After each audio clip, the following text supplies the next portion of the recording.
What's going on YouTube? Welcome back to the channel. So we're not going to be working on the Colt today. We're actually going to be working on my stepdad 72 Ford ECONOLINE van.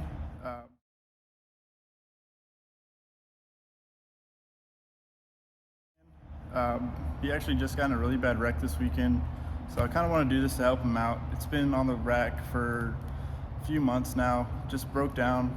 The distributor's not spinning, so it's not getting any spark, so we think maybe one of the gears sheared off or something in the timing messed up. So I'm gonna go ahead and take the front cover off, check out the gears. We have new timing gears and all that to if it does need it, to get them replaced. But I just wanted to do this for him. He's always been there to help me, so this would be something, a little nice gesture to help him out, because I know he can't really drive anything else right now. He's pretty beat up, but hopefully this will make him feel a little better to get this, at least see that it runs and drives now, so when he does heal up, he'll be able to drive it. So let's get to it. Not really sure a lot about these. I don't know too much on the whole timing thing, but we'll figure it out. I've worked on pretty much anything, so it'd be a learning experience for both of us. But it's enough talk, let's get to it. So like I mentioned before, we have already ordered the gears and stuff, so that's what these are. I'm first going to start out by taking out the latch bracket and the radiator. Probably don't have to, but I feel like it's going to make it a lot easier, because I got to get all the front drive off and all that. So taking the radiator out, this bracket to get the radiator out, it's going to make it a lot easier, just to get more room and to be able to work on all that. So let's start with it. Looks like a 9/16 or a 1/2 inch bolt to get those off, and then same with those, probably 1/2 inch, and then let's get to it. But before I get started, let me just show you what the van looks like and kind of what his vision for the van is going to be once he does get it up and running and some time to actually work on it and fix it up a little bit. But let me show y'all. So as she sits right now, stock van, other than the wheels and tires, he has just slots on it right now. Big old fatties in the back. Show y'all. Big old fatties in the back. They're actually big enough to where you open the door, you can't even open the door all the way because it hits. So have to do a little trimming on that. Other than, yeah, it's been in Texas its whole life, so a little moldy. Should have seen it before. I might have pictures, so I might post those pictures of the before and after we power washed it, because it was pretty moldy. There's a whole bunch of fungus and stuff all over it, but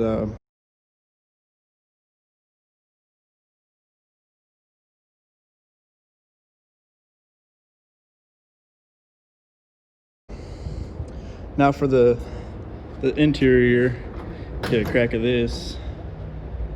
Yeah, oh yeah, orange sickle. I think that's the name we're gonna call it. Not too sure, but yeah. So metallic orange, metallic white. That's gonna be the interior. He's gonna do shag carpet in the back. I think shag. I know he's gonna put like a little table in there, a surfboard table. So I mean, it'll be pretty wicked once it's done. I'm not part of the van culture, so I don't understand, but I can see where he's coming from. I mean, it will look pretty cool. I really like the fatties on the back. They're actually really neat.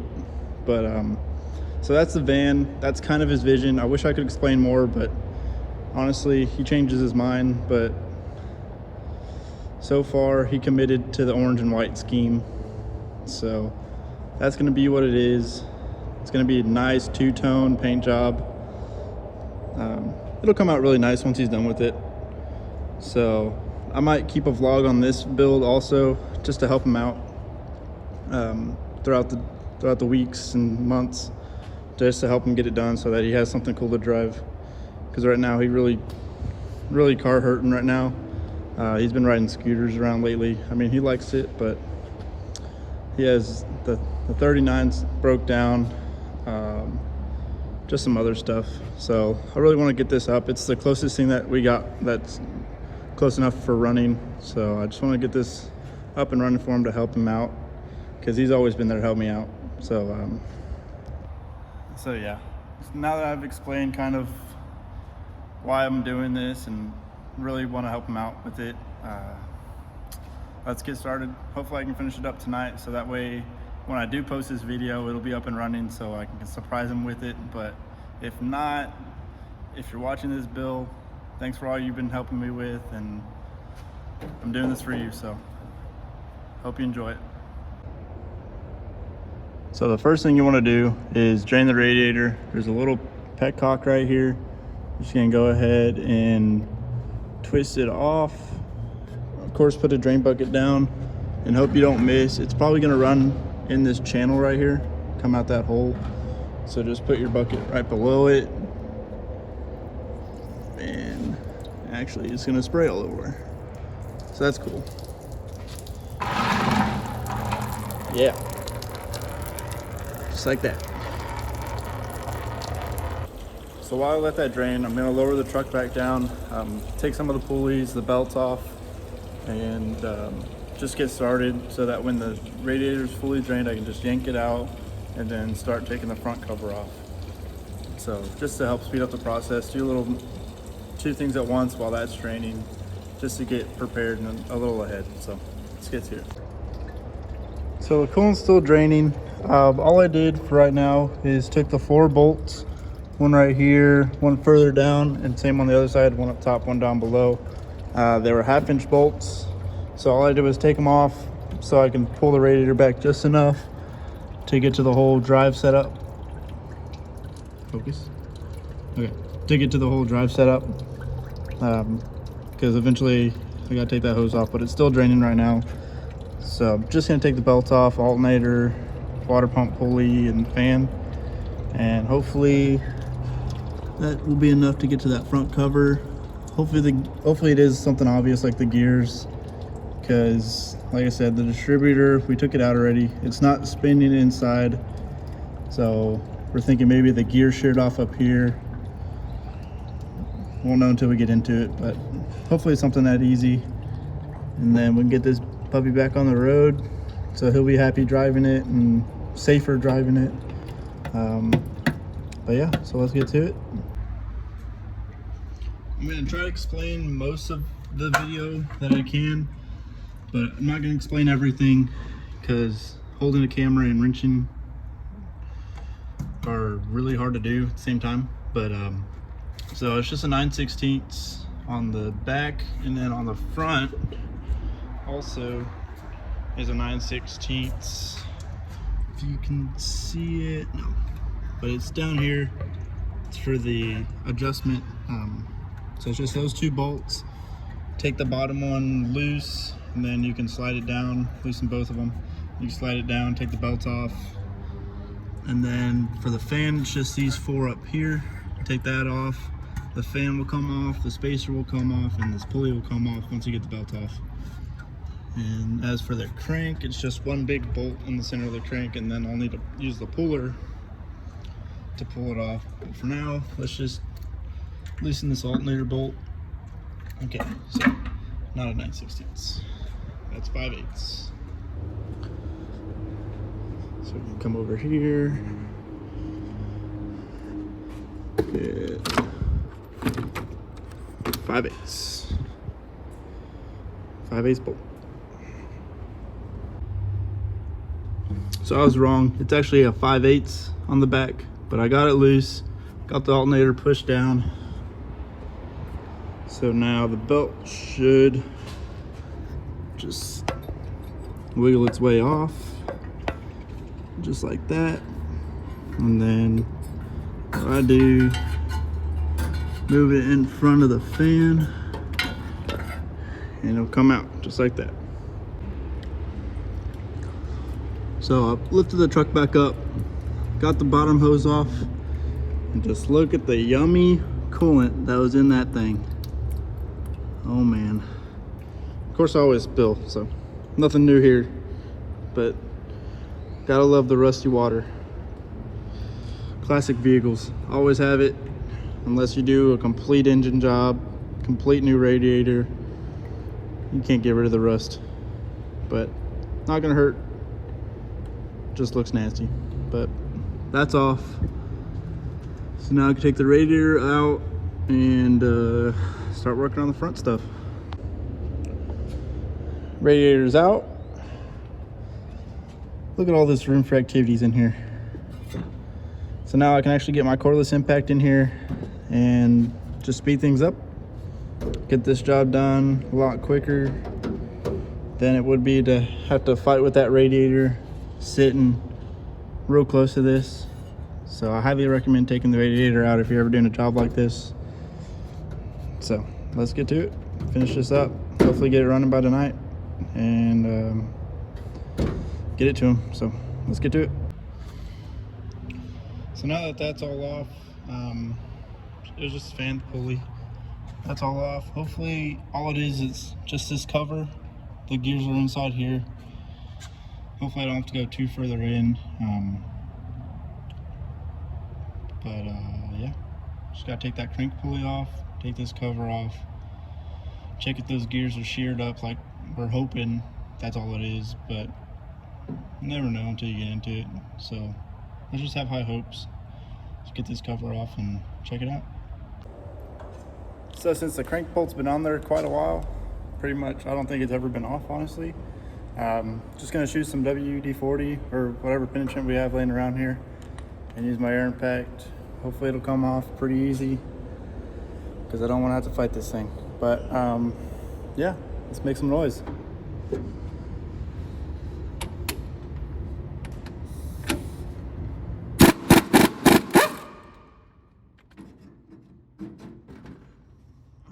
So it actually came off pretty easy.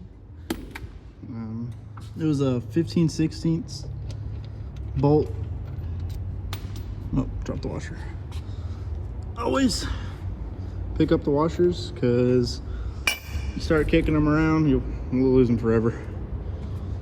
Now I just gotta find bolts that'll fit in these holes for the pulley or for the puller, and then I can get this crank pulley off and get that cover off. So I'll do that. I'll get all that off and I'll show you all what's underneath there. Puller I'm using, since I am a mechanic, so we got pretty nifty tools over here. It's just a Matco puller. It's got all different types, universal puller for an installer for different applications. So all I do, I just take the crank bolt and then you find whatever it is over here. I already found it. And then this will actually thread into the hole where the bolt came out of, just like that. And then once it's all the way down like that, ouch, that was my elbow. You take this and this, these will go together. This slides in here. Let's see if I can do it. Stick it in the hole, Brandon, come on. There it is. Okay, so this will go in there as so. Slip down, and now for the bolts, I have to pick, it's a standard, so it's probably 5/16. So let's go with the short ones. Let's try it out. And I'm wrong. So I will find those bolts. I'll get it all mocked up and then show y'all how to use it. Balancer remover is installed. I had to clean the threads. That's the only reason I couldn't find the bolt, because the threads were all covered in old oil residue and all the crap up front. So it was the 3/8 threaded. So that's all hooked up. So now all you have to do for this is back this off while you're holding the end of it, and then it'll just pull it all together and the pulley will come off, and then I can get that cover off and then show y'all hopefully a messed up gear. If not, I don't know, but hopefully a messed up gear. So let's get that off, get the cover off, let's get to it. So I got the cover off, and we suspected that the cam gear would be sheared, and there it is, sheared clean off. So the crank pulley, or the crank gear, is just spinning and spinning and spinning, and it's not catching the cam gear to be able to turn the distributor gear, and it's got no spark. So we're gonna replace both of them and then stab the distributor back in and hopefully fire this puppy up. So just stay tuned for that. Sorry I'm not posting me actually working on the vehicle. Like I said, it's kind of hard to hold the camera and work on the car at the same time, and I don't really have a tripod or anything that can mount in here to watch. So that's why I'm trying to do my best to explain and go over what I'm doing. But let's get to it. Hopefully get these gears on and off. Gotta figure out, I didn't take the distributor out, so gotta figure out how that goes back in. Pretty self-explanatory, but let's get these gears on. So you see that, how it's all one piece? So just to show you how old and brittle this is. Yeah, went to use the puller and it broke in two pieces. So I had to fight using an air chisel to take this part off. So yeah, that is why it sheared the gear off. Just completely rotten, old and brittle junk. So now we're putting the new one on. Clean it up a little bit. Still need to take the crank gear off, but it's coming along. Well guys, so my phone died, which is my camera. So I had to wait for that to charge, but I did get everything put back together. The only thing I have left is to put the radiator back in.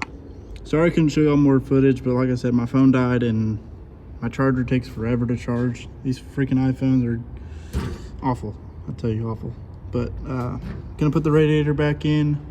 It's getting pretty late, so I might not stab the distributor today. Just wait for him to be here tomorrow, so that way he can see it running in person, and then maybe he'll drive it home that tomorrow. So yeah, but it's all put back together. Just gonna stab the radiator in and call it a night. So yeah. So radiator is back in, full of coolant. So thanks again guys for watching the channel. I'm trying to post more content. As you see, green car is outside. She runs and drives. She did. My fuel pump just took a poop, so I think it's time to upgrade and get a sump tank kit and then the electric fuel pump. So stay tuned for that. That's going to be next on the car, because what better time to do that than when the fuel pump goes out, right? But so the van's almost ready. Just got to put the distributor in. It's getting pretty late. I've had a long day, so I've been at work since 8 o'clock this morning, and it's about 8 o'clock, almost 9 o'clock right now. So it's been a pretty long day to work on cars all day. It's been pretty tiring, but this Fairlane we just got running today, so that's hopefully leaving tomorrow. But other than that, thanks for watching, guys. If you liked what you see and want to see this finished up, just hit the like button, hit the subscribe, and there'll be more content coming out to you. So thanks for watching, guys.